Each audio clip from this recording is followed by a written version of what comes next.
땡큐 서울의비누 가정원장입니다.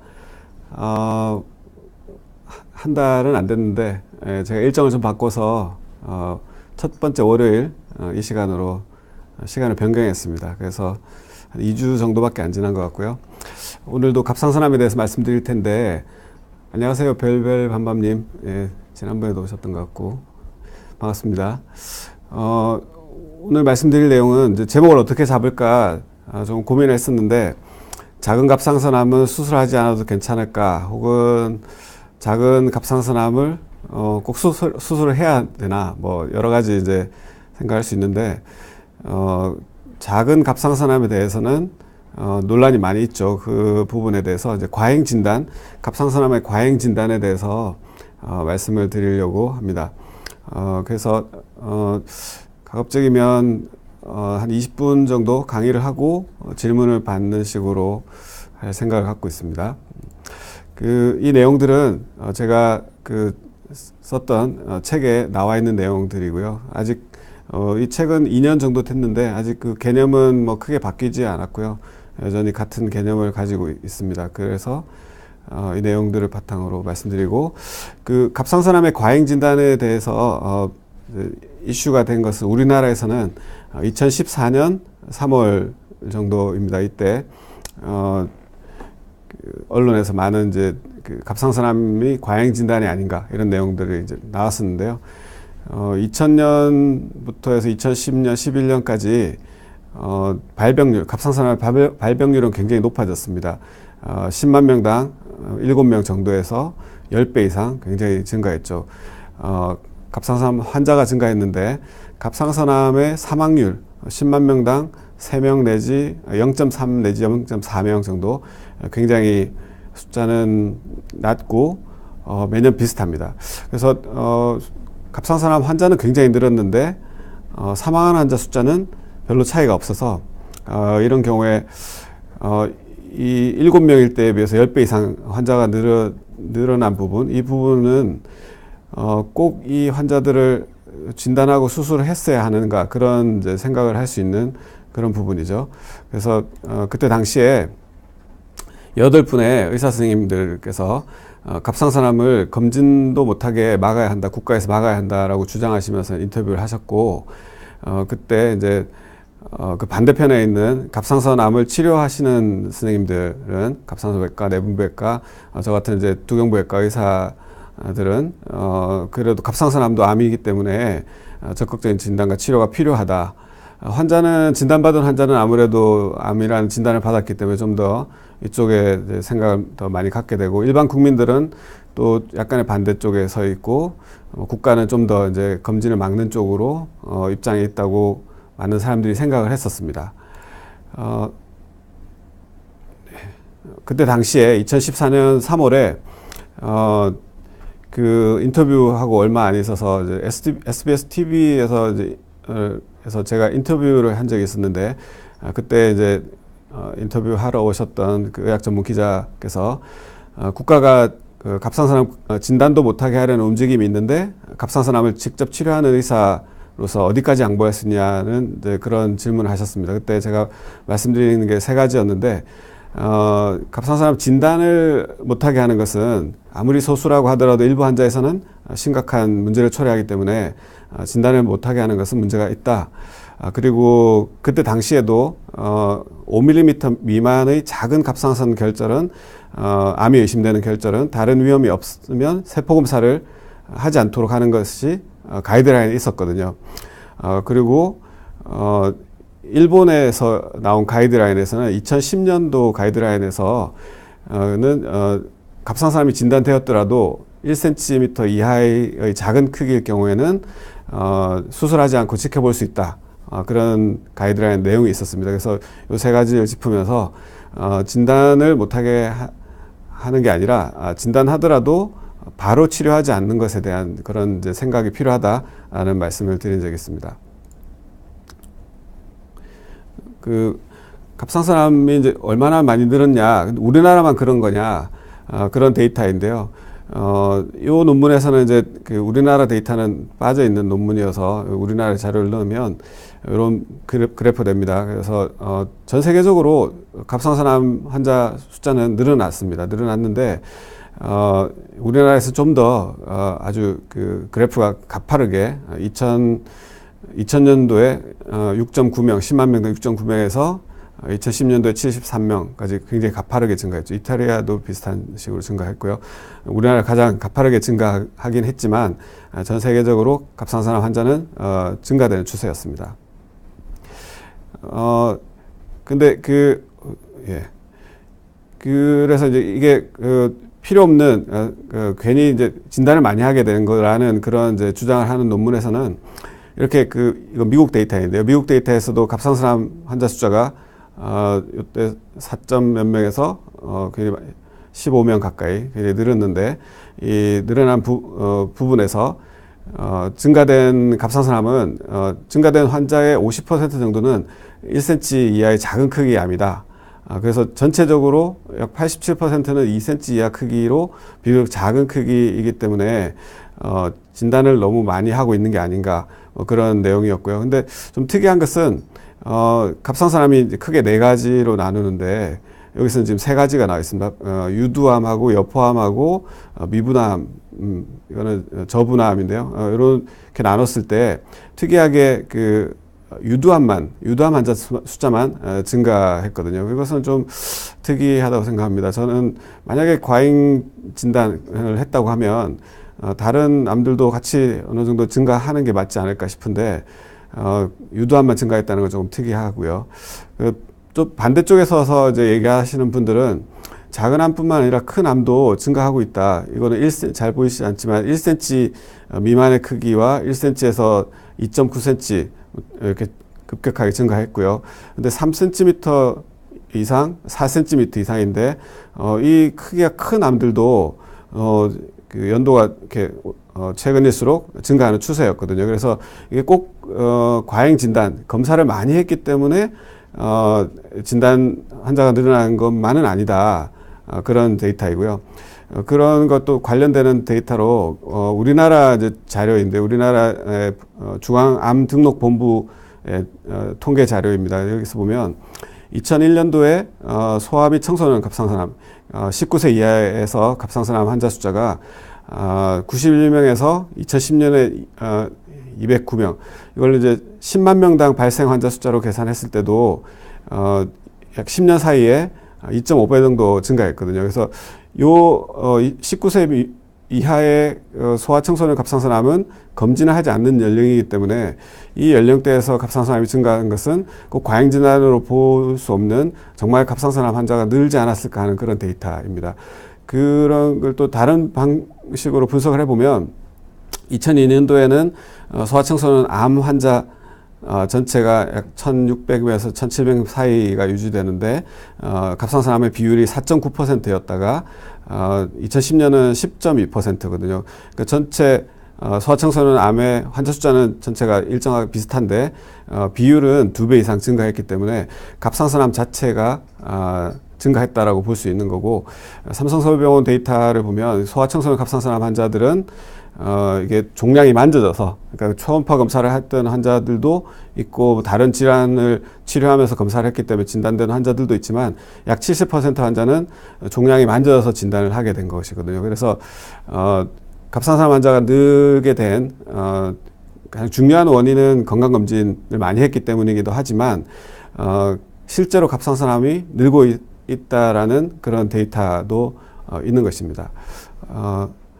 네, 이렇게 이제 갑상선암뿐만 아니라 이제 암 진단 환자가 늘었을 때 그거를 이제 과잉 진단을 보느냐 안 보느냐는 역학적으로 학문적으로는 이제 크게 두 가지 패턴을 가지고 분석을 해서 판단합니다. 근데 이게 지난 선이 환자 숫자가 증가하는 거고요.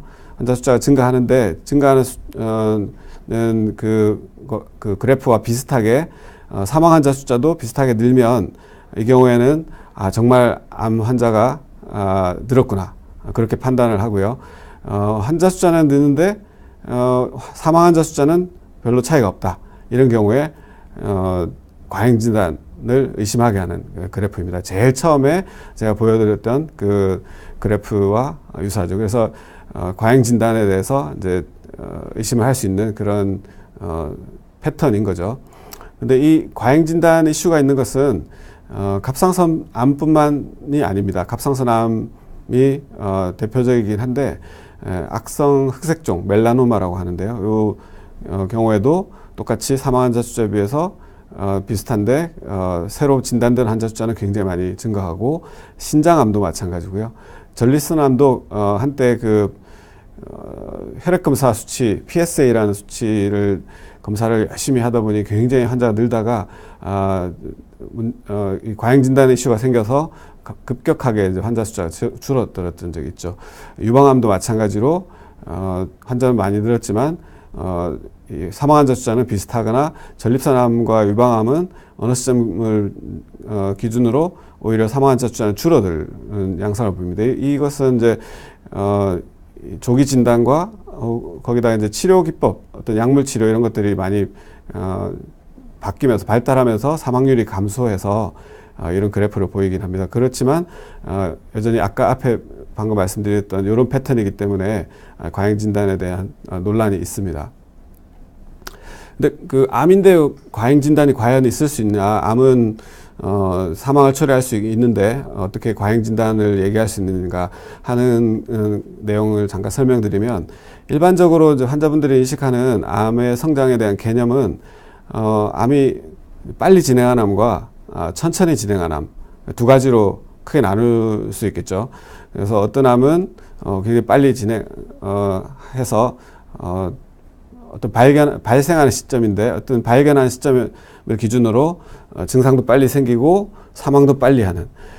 근데 상대적으로 천천히 진행하고 사망까지 시간도 많이 걸리고 치료도 잘 되는 그런 종류의 암들도 있겠죠. 그래서 근데 이거 빨리 진행하냐 아니냐의 그 시간적인 기준은 절대적인 기준이 없긴 한데, 크게 환자분들이 느끼시기에는 이 두 가지를 이제 생각할 수 있습니다. 근데 실제로 환자가 사망하는 시기를 어떤 기준을 놓게 되면 성장 곡선을 크게 네 가지로 분류할 수 있습니다. 그래서 어떤 시점에 환자가 사망하는, 이게 이제 나이가 들어서 사망하는 경우도 있을 거고 사고로 사망하는 경우도 있겠지만, 사망하는 시점을 기준으로 했을 때 그 사망하기 전까지 어떤 암이 자라긴 하는데 매우 천천히 자라서 사망할 시점까지 증상도 생기지 않는 경우, 혹은 천천히 자라다가 멈추어서 더 이상 자라지 않는 경우, 이 두 가지 경우가 과잉 진단 이슈가 되는 거죠. 과잉 진단을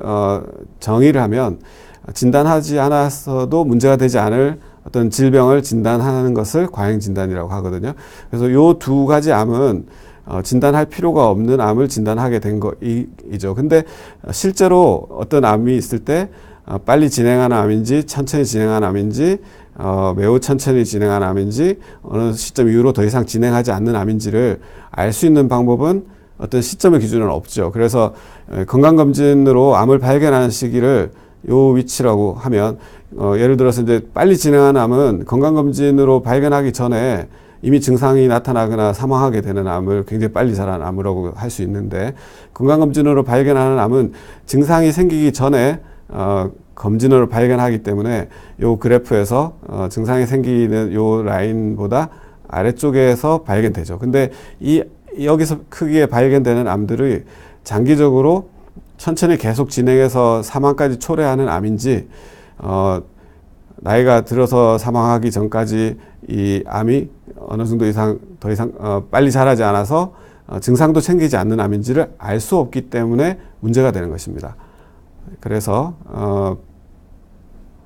이제 요 두 가지 암을 어떻게 하면 알아낼 수 있을까, 그런 게 있으면 좋지만 요 발견된 시기에는 이 암이 어느 정도 빨리 자라는지 알 수 없다는 게 문제라고 이해하시면 되겠습니다. 그래서 그 암을 과잉 진단 혹은 과잉 치료하는 것을 피하기 위한 전략은 크게 몇 가지 나눌 수 있는데, 그 스크리닝 검사, 그러니까 검진을 하는 검사에서 비정상이라고 판단하는 기준, 정의하는 기준을 높이는 게 도움이 될 수 있습니다. 예를 들어서 종양의 크기를 기준으로 했을 때는 작은 크기의 비정상 소견을 무시한다. 예를 들어서 2015년보다 더 전에 그 갑상선암의 가이드라인은 대부분 5mm를 기준으로 치료를 시작하도록 권고했습니다. 근데 5mm를 기준으로 했더니 아까 보여드렸던 것처럼 환자 숫자가 10년 사이에 10배 이상 굉장히 증가했죠. 그게 초음파 기계가 좋아지면서 진단이 더 많아진 면이 있거든요. 그래서 2015년쯤을 기준으로 전 세계적인 가이드라인은 치료를 시작하는 기준, 비정상이라고 판단하는 기준이라고 말씀드릴 수도 있는데 그 기준을 10mm, 1cm로 상향시키자. 근데 이게 5mm하고 10mm가 아주 과학적인 근거를 가지고 설정이 된 건 아닙니다. 5mm보다는 10mm로 정하면 아무래도 검사를 이제 초음파를 봤을 때 암이 의심되는 10mm짜리 결절이 있을 때 그거를 찌를 거냐 말 거냐, 7mm가 있으면 찌를 거냐 말 거냐, 그런 기준을 정할 때 10mm 이하는 비정상이라고 정의하지 않으면 그만큼 이제 진단을 해야 되는 환자 숫자가 줄어들겠죠. 그런 의미이고요. 그리고 진단을 했더라도 그 진단을 하더라도 과잉 치료가 되지 않도록 하려면 치료했을 때 도움을 받을 수 있는 환자를 잘 선택하는 것이 중요하죠. 그래서 과연 이 환자가 7mm짜리 유두암인데 갑상선암인데 그러면 치료를 하는 것이 더 좋으냐, 진단이 됐는데 치료를 하는 것이 더 좋으냐 아니냐를 종양의 행동 양식과 양상의 행동 양상을 환자별로 잘 평가해 가지고 환자를 잘 선택하면 과잉 진단은 뭐 하더라도 과잉 치료를 피할 수 있게 되는 거죠. 그래서 이 두 가지를 이제 유명하신 과잉 진단에 대해서 아주 유명하신 웰치라는 박사님이 이렇게 제시를 했고, 제가 이제 지금 말씀드린 강의는 제가 2014년 이후로 1년에 한두 세 번씩 자주 했던 강의인데요. 제가 추가한 내용은 이게 비슷한 내용이긴 합니다. 조기 진단하더라도 치료 시기를 한 번 더 고민한다. 그래서 최근에도 저한테 이제 진료받으러 오시는 분들은 그렇게 얘기를 듣고 가셨을 텐데, 저는 1cm가 안 되는 유두암인 경우에 위치가 나쁘지 않고 전이가 없으면 일단 3개월은 고민해 보시고 치료를 시작하자라고 말씀을 드리고 있습니다. 그래서 치료 시기를 한 번 더 고민한다든지, 그리고 암 진단 받았을 때 수술하지 않고 정기적으로 적극적인 관찰을 하는 것도 고려할 수 있습니다. 요거는 가이드라인에도 2015년 미국 갑상선학회 가이드라인과 2016년 대한 갑상선학회 가이드라인에도 포함되어 있는 치료 선택지 중에 하나가 되겠습니다. 그래서 2016년도에 제가 이제 서울대병원에 있을 때 내분비 내과 교수님과 관련되는 이제 과학 교수님들이 모여서 갑상선암 환자를 수술하지 않고 관찰을 해보자 하는 연구를 시작했습니다. 그래서 그때 당시에 제 기억으로는 하버드대에서 만든 자료를 받아서 우리나라 실정에 맞게끔 변형을 했던 자료이고요. 잘 보이지 않아서 확대해서 보면 작은 갑상선암은 1000명 중에 100명이 가지고 있는 흔한 질환입니다. 굉장히 많죠. 1000명 중에 100명이면 10명 중에 1명이죠. 그 10명 중 1명에는 이제 이들은 대부분 3mm 이하의 크기로 증상이나 의학적인 문제를 일으키지 않아서 진단되지 않고 평생 모른 채로 남아있게 됩니다. 또한 갑상선암으로 인한 사망은 매우 드물어서 1000명 중 1명 미만의 환자가 작은 갑상선암으로 인해 사망합니다. 다만 그 크기가 얼마나 작건 간에 암이라고 하면 두려운 것도 사실입니다. 자, 여러분 어떻게 생각하십니까? 그래서 요 브로셔를 환자분께 나눠드리고 수술을 할지 관찰을 할지 선택할 수 있게끔 하는 그런 브로셔인데요. 이 10명 중에 1명이라는 수치는 굉장히 많고요. 이게 환자의 숫자를 나타내는 건 아니고, 환자라는 건 이제 병원에서 진단해서 진단까지 된 분을 환자라고 하면, 이 100명 중 1명은 어떤 분을 포함하냐면 외국에서 이제 그런 연구들이 몇 개 있었습니다. 그 갑상선암이 아닌 다른 질환으로 사망하는 분들의 갑상선을 다 떼서 세밀하게 조직 검사를 했더니 아주 작은 갑상선암 덩어리들이 이렇게 있었다는 거죠. 그래서 논문에 따라서는 뭐 30% 이상 있다고 한 논문도 있고, 근데 보통은 그냥 평균 내면 10명 중 1명 정도는 작은 갑상선암이 있다는 거죠. 그래서 굉장히 흔한 병이다. 그렇게 이해하시고. 그럼 어떤 치료가 있나요? 치료는 이제 걱정하지 마세요. 어떤 선택도 가능합니다. 작은 갑상선암은 추적 관찰도 용이하며 치료 또한 잘 되는 질환입니다. 이 작은 갑상선암의 치료에는 두 가지 선택이 있습니다. 의료진이 하는 일은 어떤 선택이 환자분에게 가장 잘 맞는지 찾는 일입니다. 어떤 선택을 하더라도 추후 선택을 바꿀 수 있으며 치료를 서둘 필요는 없습니다. 그래서 치료는 두 가지 선택인데, 하나는 갑상선을 제거하는 겁니다. 갑상선암은 작은 혹이라 하더라도 혹만 제거하는 치료를 하진 않습니다. 할 수 있는 경우가 아주 드물게 있지만 일반적으로는 갑상선은 양쪽으로 이렇게 있는데 한쪽을 제거하거나 양쪽을 제거하거나 이렇게 하게 되죠. 그렇지만 이제 지금 이 관찰을 할지 말지를 고민하는 암은 대부분은 갑상선의 절반을 제거하는 치료의 대상이 되시는 거고요. 그리고 수술하지 않는다고 그러면 적극적인 관찰, 수술 없이 지켜보는 접근법입니다. 언제든 필요시 수술할 수 있습니다. 그래서 이 두 가지 선택하는 걸 도와드리는 브로셔입니다. 정말 괜찮을까요? 작은 갑상선암의 치료 방법으로 어떤 선택을 하더라도 예후는 아주 우수합니다. 이제부터는 각 치료 방법에 따를 수 있는 문제들을 살펴보겠습니다. 갑상선암의 사망 위험. 환자분 같은 작은 갑상선암을 가진 1000명 중에 적극적인 관찰을 하는 경우에는 999명은 갑상선암으로 사망하지 않습니다. 1명 미만이 갑상선암으로 사망할 수 있습니다. 1000명 중에 1명 미만. 갑상선 절제술도 마찬가지입니다. 999명은 갑상선암으로 사망하지 않습니다. 1명 미만이 갑상선암으로 사망할 수 있습니다. 치료에 따른 신체적인 변화. 갑상선 절제술을 할 경우에는 갑상선은 갑상선 호르몬을 만드는 기관이니까 갑상선에서 절제하게 되면 호르몬 균형에 문제가 생길 수 있죠. 근데 대부분의 경우 수술 이전과 차이를 느끼지 않고 일부 환자분들은 호르몬 균형을 위해 용량 조절, 호르몬 복용이 필요하다는 의미고요. 근데 이제 갑상선을 지금 말씀드리는 환자분들은 갑상선의 반절제, 옆절제 수술이 대상인 분들인데 논문들을 보면 갑상선이 두 덩어리 중에 한 덩어리가 없어졌을 때, 하나가 남았을 때 수술 전보다 그 남아있는 갑상선 절반이 수술 전보다 2배만큼의 일을 하면 호르몬 복용이 필요하지 않습니다. 하지 않지만 필요한 경우는 전체 환자 중에 약 15% 정도, 가장 최근에 제가 본 논문에는 13% 이렇게 나와 있기도 하던데요. 그 정도 환자분들은 좀 모자라서 호르몬을 보충해 주는 게 필요하지만 대부분 85% 환자는 호르몬 보충하지 않아도 문제가 없습니다. 그래서 호르몬 균형이 일부 환자에서 문제가 될 수 있고, 목 부위 흉터, 요거는 이제 목으로 절개하는 경우 목에 흉터 생길 거고, 수술 방법이 우리나라에서는 이제 로봇 수술은 우리나라에서만 하는 수술입니다. 로봇 수술을 하거나 내시경 수술을 하는 경우에는 이제 목 부위 말고 다른 부위로 흉터를 옮겨주는 수술이죠.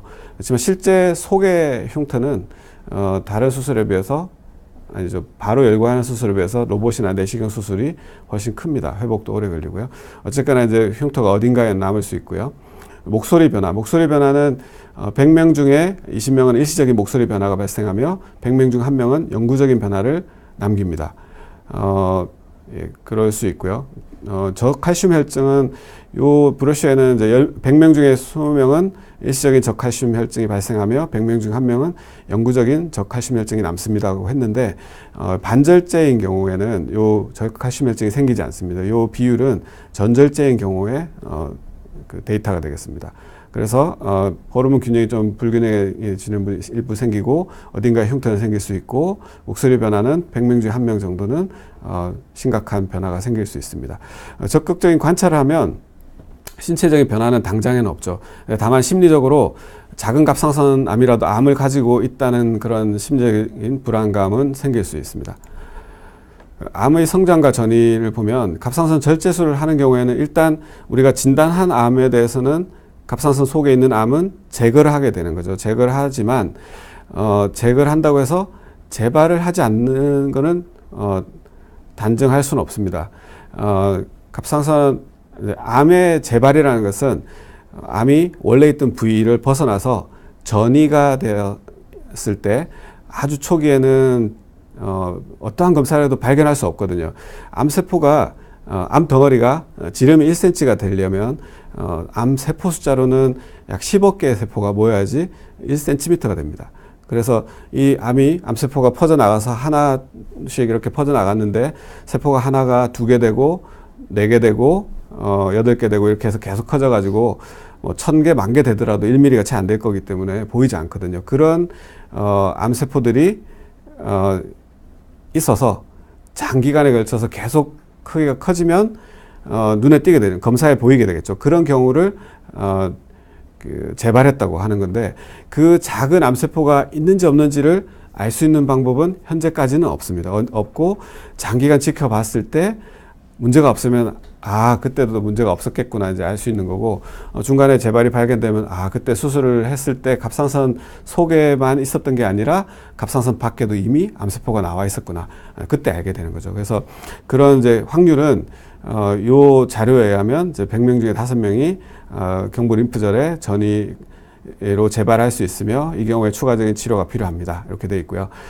적극적인 관찰하는 경우에는 갑상선 암을 두고 관찰하는 것이기 때문에 그 전이되는 부분의 숫자는 동일하고요. 갑상선 암 자체의 크기가 증가해서 수술이 필요해지는 경우가 있겠죠. 근데 이게 장기적으로는 더 다른 차이를 보일 수 있을 겁니다. 근데 어쨌거나 이 자료에서는 이렇게 제시를 했습니다. 그래서 결국 환자가 심리적인 불안감이 있으면 수술을 하는 게 유리할 거고요. 그렇지 않고 이해하고 정기적으로 잘 관찰할 수 있으면 관찰하다가 크기 변화가 생겼을 때 수술에도 그 둘의 예후 차이가 거의 없다라는 걸 나타내는 거죠. 이렇게 이제 관찰할 수 있다라고 얘기할 수 있는 근거가 된 논문이 이 2014년도에 나온 논문인데요. 일본에 있는 유명한 갑상선 전문 병원에서 굉장히 오랫동안 관찰했던 자료를 바탕으로 굉장히 중요한 논문이 나왔었는데요. 그 논문은 1cm 이하의 갑상선암을 관찰했을 때 어떤 문제가 생길 거냐. 그래서 평균 10년 뭐 이렇게 관찰하면, 이 논문의 이제 제목이 이 예후에서 나이가 제일 중요하다, 이런 제목을 갖고 있는 논문인데요. 40세, 60세, 만 40세, 60세를 기준으로 세 그룹으로 나눴습니다. 세 그룹으로 나눠서 관찰했더니 이 앞에 숫자는 5년 후, 10년 후인데요. 크기가 3mm 이상 자란 경우, 요걸 이제 병이 진행했다고 판단하는데, 요 경우가 40세 미만은 9%, 5년 동안 9%, 40세 이상 60세 미만 요 그룹은 5%, 그 다음에 4%, 10년 하면 12%, 9%, 4%고요. 크기가 3mm 자라는 게 과연 어떤 문제가 있냐? 그건 또 조금 다른 문제이긴 한데, 그래서 저는 이제 크기가 자랐을 때 문제가 될 위치가 더 중요하다고 생각하는데, 그건 뒤에 잠깐 다시 말씀드리겠습니다. 이것보다는 실제로 더 이제 불안해지고 더 문제가 될 수 있는 것은, 이게 진단 당시에 없었던 전이가 새로 발견되는 경우, 이게 중요하다고 생각하는데, 40세 미만은 10년 정도 관찰해 보니까 16% 환자에서 전이가 없었다가 생겼습니다. 그러면 이제 긍정적으로 생각하면 10년 지켜봐도 84% 환자는 전이가 안 생기죠. 전이가 안 생긴, 크기가 좀 더 자랄 수는 있지만 전이가 안 생겼지만 16% 환자는 전이가 새로 생겼다고 하면, 이 그룹의 요 환자들은 16% 환자들은 이거 괜히 지켜봤네 하는 생각이 들 수밖에 없는 그런 데이터가 되겠죠. 근데 이게 급격하게 낮아져서 40세, 60세 사이 그룹은 2.3%, 60세 이상은 0.5%.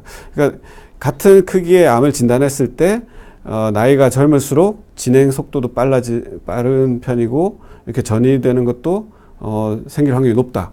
그렇게 나온 거죠. 그리고 이게 크기가 이제 12mm 이상, 1cm 이내의 분들을 이제 조사했을 때, 관찰했을 때 12mm 이상으로 되거나 전이가 새로 발견돼, 이렇게 조금 심각하다고 판단되는 경우를 보니까 40세 미만은 10년 동안 22%, 그 다음 그룹은 4.9%, 60세 이상 2.5%. 그러니까 젊은 사람일수록 지켜보는 게 과연 바람직할까 하는 생각을 좀 할 수밖에 없는 자료이긴 합니다.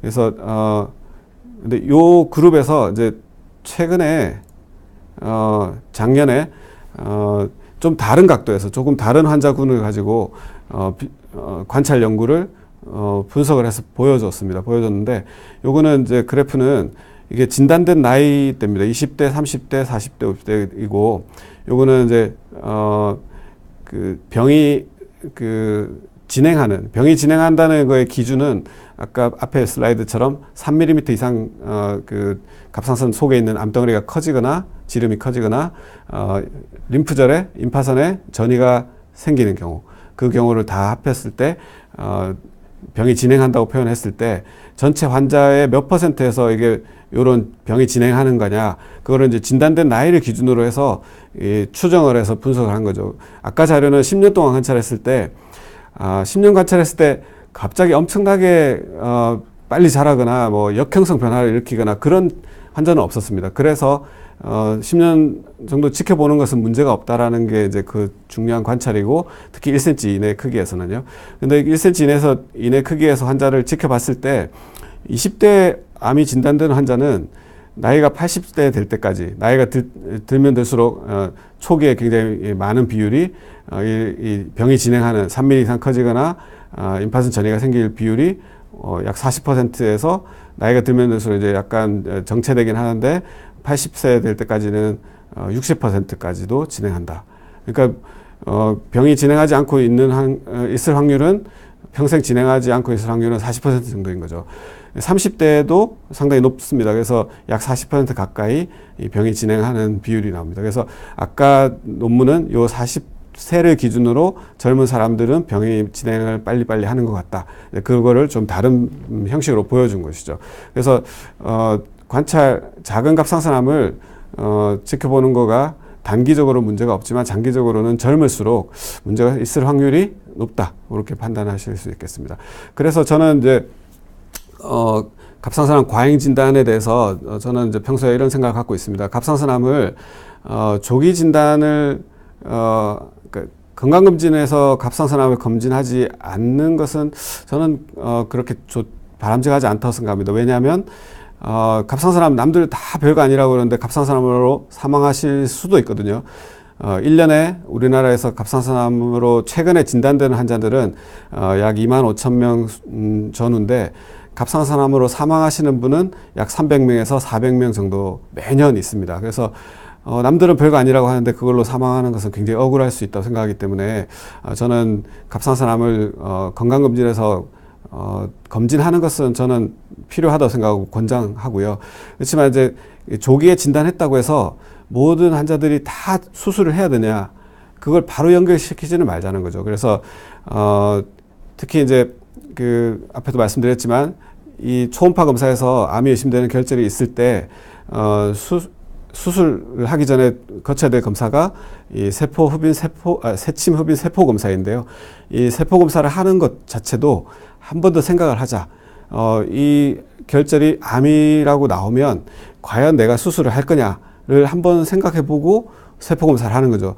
초음파에서 모양이 안 좋다고 듣는 거하고 세포 검사에서 암이 의심되는 확률이 99%라고 듣는 것은 상당히 다르거든요. 그래서 세포 검사를 하기 전에 한 번 더 생각해보고, 세포 검사를 하고 진단받은 이후에도 수술을 결정할 때도 한 번 더 생각하고, 수술을 결정하더라도 보존적으로, 그러니까 예를 들어서 수술 범위도 좀 적게 하는 쪽으로, 그래서 가급적이면 반절제를 하는 쪽으로 선택하는 것이 전체적인 삶의 질면에 훨씬 유리하지 않을까, 그런 생각을 갖고 있습니다. 그래서 현재의 이 방침이 이제 다른 데이터들이, 다른 연구 자료가 나오면 바뀔지 모르겠지만, 현재 제가 권해드리는 방법은 갑상선 초음파 검사에서 암 혹은 암 의심 결절이 발견됐을 경우에 세침 흡인 세포 검사를 하거나 수술을 하는 것을 권유해드리는 경우는 1cm 이상 크기의 암이거나 림프절 전이가 있을 때는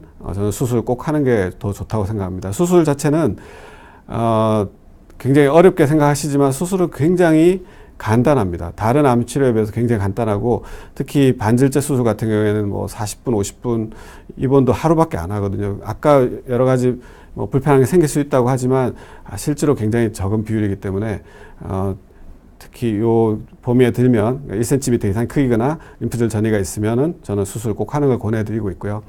1cm가 안 되는 경우에도 결절의 위치가 좋지 않을 때, 특히 이제 갑상선의 뒤쪽 면에 있으면 뒤쪽 면에 성대신경이 지나가는 부위이거든요. 그 부위에서 튀어나와 있는 경우에는 성대신경을 침범해서 성대마비가 생긴 분들이 종종 있습니다. 그래서 그렇게 되기 전에 저는 관찰보다는 수술하는 게 좀 더 좋다고 생각하고, 기도 연골 쪽에 살짝 파묻혀 있는 경우에는 이게 계속 자라는 경우에는 수술이 굉장히 복잡해집니다. 그래서 그런 경우에 좀 크기가 작아도 수술을 좀 권해드리고 있고, 이전에 뭐 1년 전에 검사해서 5mm였는데 이번 검사에서 7mm가 됐다. 그러면 그걸 정확하게 추적을 했다고 하면 1cm가 되는 것은 이게 시간 문제인데 그렇게 오래 걸리지 않을 가능성이 크거든요. 그래서 저는 이전 검사에 비해서 확실히 크기 증가가 있으면 꼭 1cm 아니더라도 수술할 것을 좀 더 선호하고요. 나이가 젊은 경우, 아까 일본 연구 두 가지 자료 보여드렸는데, 나이가 젊을수록 문제가 될 확률이 상대적으로 높습니다. 그래서 단기적으로는 관찰하더라도 장기적으로는 수술을 하는 게 유리하지 않을까 생각을 하고, 암에 대한 걱정이 많으신 분들은 수술해버리시는 게 훨씬 낫습니다. 제가 6개월 있다가 와서 다시 한번 봅시다 했는데 한 달 있다 오시는 분, 2달 있다 오시는 분이 가끔 있거든요. 그런 분들은 저는 그냥 수술을 하는 것을 권해드리고 있고요. 만약에 이제 여기 해당되지 않아서 경과 관찰을 한다고 하면 처음에는 보통 6개월 간격으로 하시면 되는데, 좀 불안해 하시는 분들이 있어서 첫 관찰은 3개월 이후하고요. 그리고 6개월 간격으로 한 서너 번 정도 하고, 그 뒤로는 1년 간격으로 관찰을 해드리고 있습니다. 예, 여기까지 일단 말씀드리고, 질문이 많이 들어왔네요. 그래서 자, K연주님 갑상선암 초기 증상을 알려달라고 하셨는데, 갑상선암뿐만 아니라 모든 암은 초기 증상이 없죠. 대부분은. 갑상선암은 상당히 많이 진행해야지 증상이 생깁니다. 예를 들어서 갑상선암이 성대신경에 가까이 있어서 성대신경을 침범하면 성대마비가 생기면서 목소리가 나빠질 수 있고요. 굉장히 심각한 분인데 잘 못 느끼는 경우는 이제 이 암이 기도 속으로 침투해 들어가면 우리 숨길은 여유가 되게 많습니다. 만약에 이 정도 되는 기도, 숨길이라고 하면 절반 정도가 침범될 때까지는 숨 막히는 증상이 생기지 않거든요. 그래서 초기 증상은 없고요. 초음파를 해야지만 초기에 진단할 수 있습니다. 그리고 미영노님은 저는 미세유두암 0.4mm에 전이된 임파선 0.5. 예.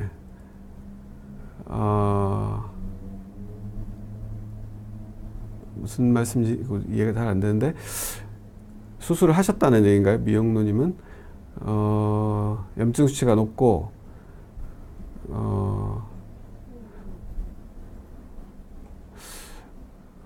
질문이 이해가 좀 안 되지만, 그 0.4mm, 0.4cm겠죠. 0.4cm 유두암이 있었고, 전이된 임파선암이, 임파선암은 다른 병이거든요. 그러니까 암이 임파선에 전이되었다는 표현인 것 같습니다. 그래서 근데 신지를 1.25를 드신다고 하는데 1.25를 드실 수는 없고 0.125일 것 같고요. 이제 수술하시고 이제 호르몬을 드시는 것 같습니다. 근데 수술을 또 하실까 두렵다고 하셨는데, 정기적으로 관찰을 잘 하시면 되고, 크기가 작은 편이었기 때문에 크게 걱정 안 하셔도 될 것 같습니다. 그리고 가희님은 갑상선 항진증 증상일 때 얼굴이 화끈거리는 증상이 있나요? 네, 있을 수는 있습니다. 있을 수 있고요. 근데 뭐 여러 가지 가능하기 때문에 갑상선 항진증이 걱정이 되시면 피 검사를 하면 금방 진단이 됩니다. 그래서 굉장히 간단한 검사니까 검사로 확인하시면 좋고요. K연주님은 갑상선암도 유전인가요? 갑상선암은 가족적으로 좀 경향이 있긴 하지만 갑상선암 중에 이제 가장 흔한 95%를 차지하는 유두암은 유전되지 않습니다. 유전되지 않고, 갑상선암 중에 수질암은 유전될 수 있습니다. 그래서 수질암이 진단되면 유전자 검사를 해서 이게 유전되는 종류의 수질암인지를 검사를 합니다. 그래서 심각한 유전되는 수질암은 아이들, 갑상선암이 진단이 되지 않은 아이들도 갑상선을 떼버리는 경우도 있습니다.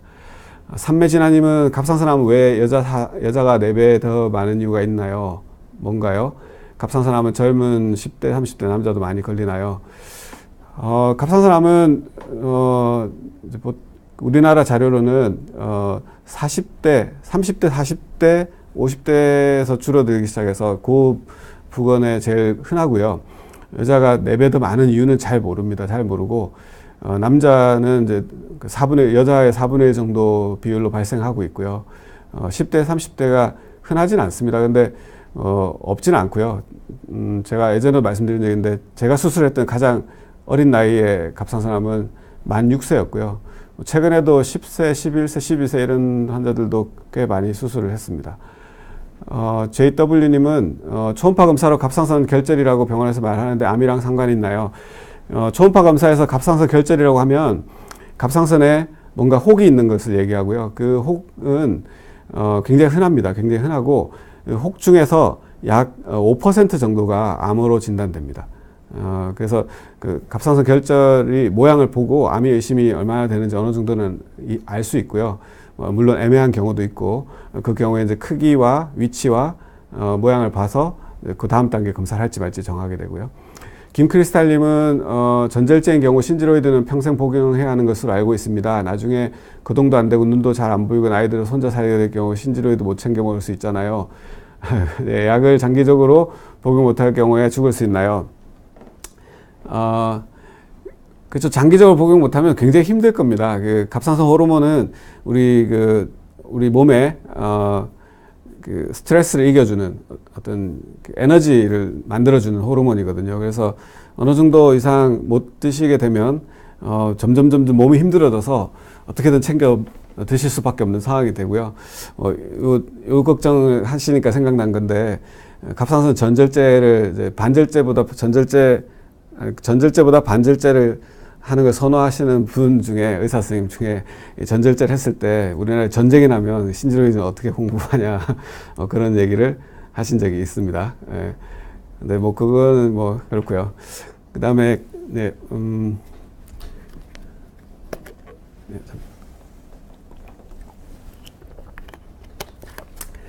케이은주님은 제가 편도가 자주 붓고 염증이 생기는데 갑상선과 연관이 있을까요?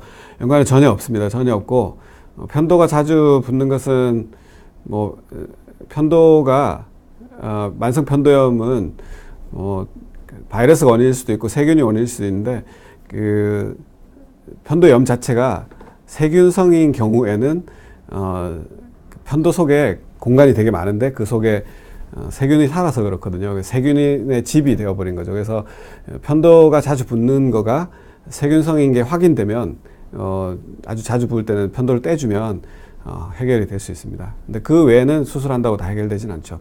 그리고 선매진아님은 갑상선 유리사이록신 1.35, 갑상선 자그호르몬 1.53이면 둘 다 정상인가요? 정상 범위는 그 검사실마다 약간 다르긴 한데 저 정도면 정상입니다. 굉장히 좋은 정상 범위입니다. 갑상선 자극 호르몬이 한 2 정도 이하가 좋다라고 하는 분들도 있거든요. 그래서 정상 범위의 위쪽은 이게 갑상선 자극 호르몬이 숫자가 높아지면 높아질수록 저하 쪽인데 4 내지 5까지 정상이고요. 근데 6이나 7 되어도 대부분 증상이 없기 때문에 저하여도 실제로 호르몬 수치가 정상 범위이면 자극 호르몬만 높을 때는 10 이내에 있을 때는 호르몬 복용을 하지 않아도 문제가 없습니다. 그리고 한국 레이저님은 반절제 4개월 차고 신지 0.075 복용한 지 1개월 반쯤 되었는데요. 복용 전이랑 후일 차이를 모르겠어요. 늘 피곤하고 약이 안 맞아서 그런가요? 하셨는데요. 늘 피곤하다 그러면 근데 반절제인 경우에 0.075면 대부분은 괜찮거든요. 정상 범위에 들어가는데 만약에 저 같은 경우에 이제 이렇게 얘기하시면 갑상선 호르몬 수치를 그 T3이라는 거하고 T4라는 게 있는데 두 가지를 다 검사를 해봅니다. 그래서 그런 경우에 가끔은 T4는 정상 범위인데 T3이 정상보다 낮은 분들이 있거든요. 그런 경우에는 이제 그 T3을 보충해주면 이렇게 피곤한 증상이 좀 좋아지는 분들이 간혹 있습니다. 그래서 근데 T3과 T4는 원래 이제 복용하는 신지로이드나 신지록신은 T4인데요. T4는 갑상선 호르몬에 그 요오드가 4개가 붙어 있는 호르몬입니다. T3은 요오드가 3개가 붙어 있는 호르몬이고요. 근데 보통 T4가 안정적이기 때문에 복용은 T4로 하는데, 실제로 작용하는, 우리 몸에서 작용할 때는 우리 몸에서 T4가 T3으로 변환이 되어서 작용을 하게 됩니다. 근데 그 T4에서 T3으로 변환이 잘 안 되는 분들이 있고, 그 원인 중에 뭐 여러 가지 있겠지만 알려진 원인 중에 하나는 이제 셀레니움이라는 원소가 부족할 때 그럴 수 있는데, 뭐 그런 게 충분한 분들도 T3이 낮은 경우가 있습니다. 그래서 그런 경우에는 T3을 약을 보충해 줄 수 있거든요. 그래서 그렇게 바꿔주면 도움이 되는 경우가 있었고요. 갑상선 기능이 약간 모자란 경우에 운동을 많이 하시면 또 극복이 되는 경우가 있습니다. 운동은 갑상선 기능 저하를 극복하는 데 도움이 된다는 논문도 있습니다. 그리고 홍홍님은 갑상선암이 림프절로 전이되었을 경우에 건강상에 어떤 문제가 생길 수 있을까요? 갑상선암이 이제 그 유두암이 가장 대부분이니까 유두암을 기준으로 했을 때 림프절로 전이된다고 하면 처음에 이제 갑상선 주변에 림프절로 전이가 됩니다. 전이가 되는데 그 자체는 건강상의 문제가 없습니다. 드러나는 거는 전혀 없습니다. 전혀 없고요. 림프절 전이된 거는 왜 이게 심각하다고 생각하느냐? 림프절로 전이가 되면 그 다음 단계로 이제 아래 위로 몸으로 퍼져나가겠죠. 그래서 그 암이 특히 이제 대부분 이제 그 다음 단계로 계속 진행을 하면 폐로 들어가게 되는데, 림프절 정도까지는 수술해서 제거가 가능하고 치료가 가능합니다. 근데 폐로 들어가 버린 경우에는 수술로 제거할 수 없습니다. 폐로 들어가는 경우에는, 전이되는 경우는 한두 개씩 가는 게 아니라 보통은 다발성으로 여기저기 들어가거든요. 폐에 들어가 있는 전이된 갑상선암을 수술로 제거하게 되면, 폐를 제거하게 되면 숨을 쉴 수가 없으니까 폐로 들어가 버린 암은 다른 치료, 수술 아닌 치료로 치료해야 되는데, 그게 이제 요오드 치료이죠. 요오드 치료가 굉장히 효과적인 치료이긴 하지만 한계가 있거든요. 그래서 림프절로 전이되면 그 다음 단계를 걱정하기 때문에 림프절 전이를 이제 좀 심각하다고 보는 거고요. 아주 드물게는 이제 림프절에서 굉장히 천천히 자라면서 주변에 신경들을 침범할 수 있습니다. 그래서 신경을 침범하게 되면 거기에 따른 증상. 그래서 만약에 이제 성대신경 쪽이면 성대신경 마비가 생겨서 목소리가 나빠지든지 그런 문제가 생길 수 있죠. 예스 선생님은 갑상선 기능 저하증에 신지로이드와 콤지로이드 처방 어떻게 하는지요? 아까 잠깐 말씀드린 그 T4 문제인데요. 그 신지로이드는 T4를 이제 보충해주는 호르몬제입니다. 그래서 다양한 용량이 있습니다. 4가지 정도 있죠. 4가지 있고 다른 회사 제품으로 신지록신이 있습니다. 그것도 T4를 보충해주는 거고요. 콤지로이드는 T4 0.05mg과 T3 0.0125mg 뭐 정도가 들어 있습니다. 그래서 T3를 보충해 주는 거여서 아까 제가 말씀드린 T4로 보충했는데 T3가 너무 낮은 환자분들은 제가 콤지로이드를 적당히 섞어서 드리고, 콤지로이드 말고 T3만 들어있는 약도 있습니다. 테트로닌이라고 있는데 그 약을 처방하기도 합니다. 홍홍님은 갑상선 유두암의 경우 목 부위 말고 다른 신체 부위로 전이가 잘 되나요? 그 유두암은 이제 아까 말씀드린 대로 림프절 전이 다음이 폐로 들어가는 건데 흔하진 않습니다. 림프절 전이가 굉장히 많이 있어도 단기적으로 금방금방 폐로 들어가진 않고요. 아주 장기적으로는 이제 그럴 위험이 있죠. 그래서 림프절 전이가 있으면 좀 더 적극적으로 치료할 필요가 있습니다. 그리고 지성윤님은 유두암 사이즈가 4mm로 작아도 위치가 기도 협부에 있으면 수술해야 할까요? 협부는 조금 저는 다르게 생각하는 편인데, 그 갑상선이 이제 아까 말씀드린 이렇게 두 덩어리가 있는데 중간에 이제 약간 다리처럼 되어 있고, 이거를 이제 누웠을 때를 보면 이런 모양으로 요 사이에 기도가 있습니다. 기도가 있고 요 부위, 얇은 부위를 협부라고 합니다. 협부라고 하는데 이 협부에 암이 생기면 크기가 작아도 주변 침범하기가 용이합니다. 그래서 밖으로 나오는 거는 사실 큰 문제가 되지 않는데 속으로 들어가면 기도 연골 사이 막이 있거든요. 이런 데를 침범을 하게 되면 제가 이제 이 기도 속으로 들어간 암 수술을 상당히 많이 했었는데 이게 수술이 상당히 까다롭습니다. 까다로워서 저는 협부에 있으면 기도 쪽에 붙어 있을 확률이 높고 그래서 좀 수술을 조금 더 일찍 하는 게 좋다고 생각하는데 딱 정확히 협부에만 딱 있다고 그러면 이 수술을 반절제, 반을 떼거나 다 떼거나를 선택하지 않고 협부만 뗄 수 있는 수술을 할 수 있습니다. 요 가운데 부분만. 그러면 수술이 굉장히 간단하거든요. 수술만 한 2, 30분밖에 안 걸리고 여기 가운데 조금만 열어서 할 수 있기 때문에 저는 협부에서 있고 협부 절제만 가능하다 그러면 굉장히 작아도 관찰하는 것보다는 수술하는 게 훨씬 유리하다고 생각합니다. 그래서 저는 수술을 권해드리고 있습니다. 삼매진아님은 내과, 이비인후과, 가정학과 차이점이 뭔가요? 감기가 심하면 어디로 가는 게 현명한가요? 이거는 굉장히 어려운 질문입니다. 어려운 질문이고 가보시고 마음에 드시는 데로 가시면 될 것 같습니다. 약간 보는 관점이 다르긴 합니다. 감기여도 좀 다르게 보는데 어느 게 더 좋다라고 얘기하기 좀 어려울 것 같습니다. 그리고 가지쌤님은 성대결절이 너무 쉽게 되는데 이것도 갑상선암 영향일까요? 갑상선암을 수술하신 분인가요? 성대결절은 성대에 이렇게 성대가 이렇게 열리고 닫히고 하면서 소리가 나는데 이 제일 많이 닿는 부위에 굳은 살이 생기는 겁니다. 굳은 살이 생기는 이유는 우리가 일을 무리해서 많이 하면 뭐 망치질을 많이 하면 여기 굳은 살이 생기겠죠. 그런 것처럼 일을 많이 하면 많이 하거나 무리하면 생기는, 그래서 성대를 무리하게 많이 쓰면 굳은 살이 생기는 겁니다. 그래서 갑상선암은 전혀 관계없고요.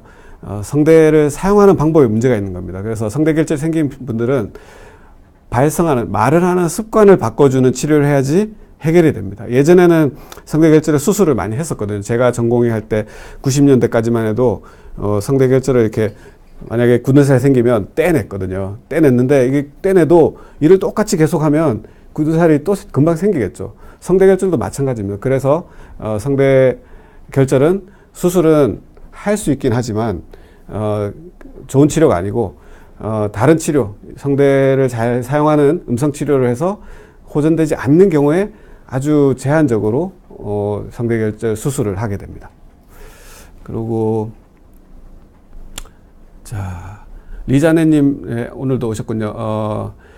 예전에 방송에서 어떤 호르몬이 부족하면 손가락이 굳어지는 현상이 있다고 하는데 요즘 손가락이 갑자기 쫙 안 펴져서요. 이제 손가락이 굳어지는 현상은 갑상선하고 관련되는 거는 부갑상선 호르몬이 수술 후에 부족해지면 몸에 칼슘이 농도가 낮아져서 저칼슘 혈증이 생기면 근육에 경련이 생기는데 그게 이제 손가락이 이렇게 굳고 얼굴 근육도 막 굳고 하는 그런 증상이 생길 수 있긴 한데요. 그런 수술을 하신 경우가 아닌데 손가락이 쫙 안 펴진다고 하면 관절염 이런 쪽을 더 생각을 하셔야 될 것 같고요. 부갑상선 문제는 수술하지 않으신 분은 전혀 관계 없습니다. 네, 그리고 네. 네, 오늘은 시간이 다 되어서요. 네, 여기서 정리하도록 하겠습니다. 별별반만면 갑상선암 특별한 예방법이 없는 걸까요?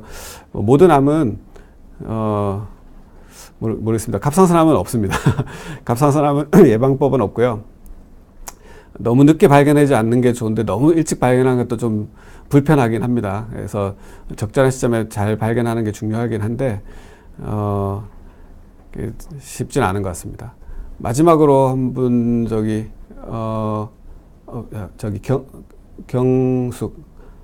함경숙님 2개월 전 갑상선암 판정을 받았습니다.